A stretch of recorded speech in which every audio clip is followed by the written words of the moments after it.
Nature took care to protect the vital organs of the human body.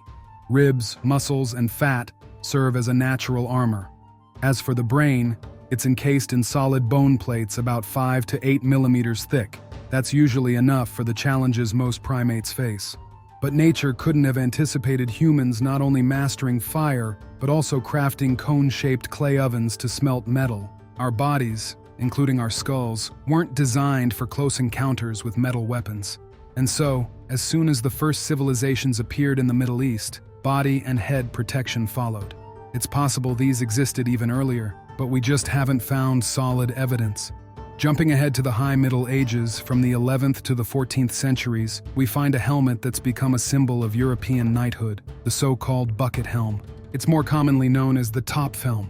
This design likely originated in Spain as an evolution of the basic cylindrical helmet.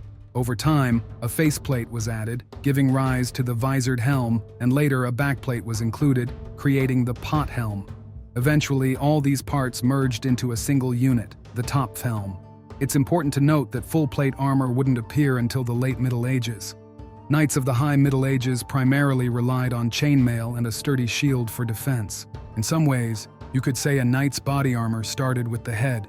For a long time, the helmet was the only part protected by a solid steel layer up to 3 millimeters thick.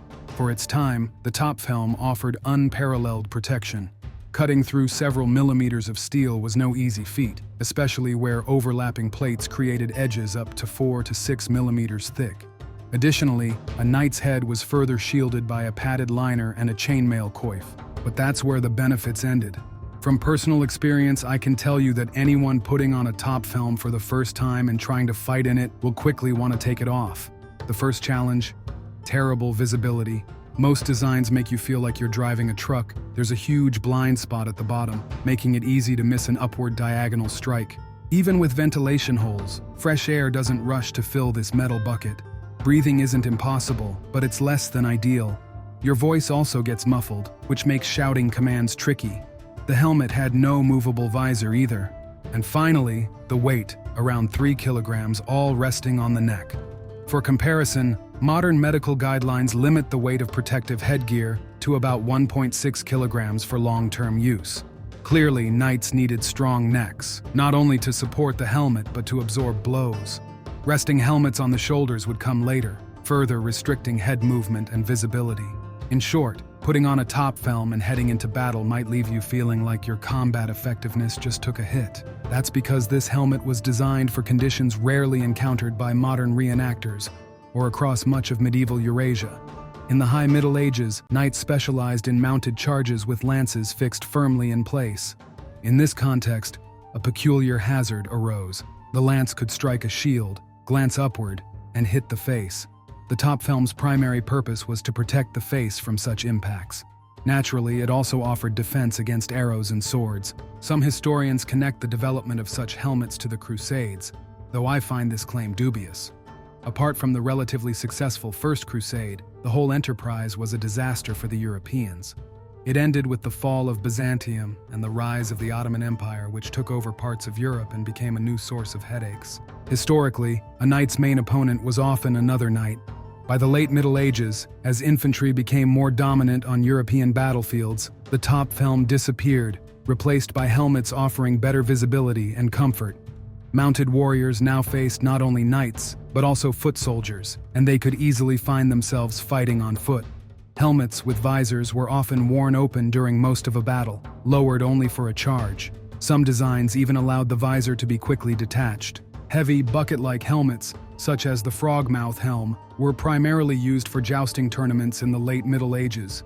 If I may phrase it this way, the topfhelm was a highly specialized piece of armor designed for mounted combat with fixed lances, specifically against cavalry employing similar tactics. I'd venture to say that the evolution of the lance charge gave rise to the topfhelm, which in turn contributed to knights' reluctance to use ranged weapons. Though most accounts attribute this to ideological or social factors. Some might say, shooting a bow isn't exactly a knight's thing. And honestly, trying to do that in a topfhelm would have been a challenge anyway. But if we step away from knights and take a look at warriors from other classes and regions of Eurasia, we'll see an intriguing picture. Looking at Eastern Europe and the Middle East, you'll notice a wide variety of dome-shaped helmets. Even if we shift focus to Western Europe, there are still examples, like the Norman nasal helmet. Many of these fall into the category of spire-shaped or conical designs.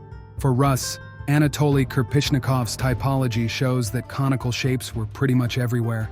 There's often debate about whether the Slavs borrowed their helmet designs, but honestly, I don't think it matters much. The conical shape is one of the oldest, originating with the earliest civilizations in the Middle East. This shape had practical reasons behind it. First, it's simple to make. Elongated, slightly curved plates are assembled into a conical dome. But we can't reduce it just to simplicity. Over time, it became clear that the strongest helmets were forged from a single metal sheet, and crafting a solid conical shape is definitely no easier than shaping a hemisphere. Interestingly, hemispherical helmets were more common either in antiquity or in late European medieval times. My guess, in antiquity, long-bladed slashing weapons weren't widespread yet. By the late Middle Ages, such weapons became less effective because armor for the torso had advanced significantly. But where slashing weapons, like sabers, dominated, helmets tended to adopt some variation of a conical design. After all, the most powerful saber strike is the downward slash, where the full force of the weapon is unleashed.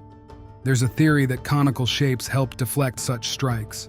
I doubt it happened all the time, but there's likely some truth to it. Also, and this is purely speculative, we could think about modern tanks, where angled armor increases its effective thickness. Similarly, a slanted surface might help deflect a weapon, but only at specific angles.